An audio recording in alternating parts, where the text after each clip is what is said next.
বুকাউল খাউফ, ভয়ের কান্না। বলেন কিসের কান্না? এটা খুব মন দেন, এটা সবার জরুরি। নাসাইর বর্ণনা 3108 নম্বর হাদিস। عن أبي هريرة رضي الله تعالى عنه قال قال رسول الله صلى الله عليه وسلم لا يلج النار رجل بكى من خشية الله حتى يعود اللبن في الدار।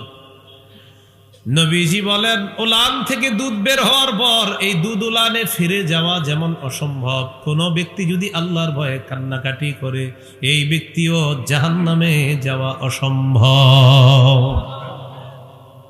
উলান থেকে দুধ বের হওয়ার পর এই দুধ যেমন উলানে আর ফিরে যাবে না, কোন ব্যক্তি আল্লাহর ভয়ে কান্না করবে সেও জাহান্নামে প্রবেশ করবে না। তিরমিজির হাদিস, 2406 নম্বর হাদিস, 2406। এই হাদিসটি সবার জন্য শিক্ষা।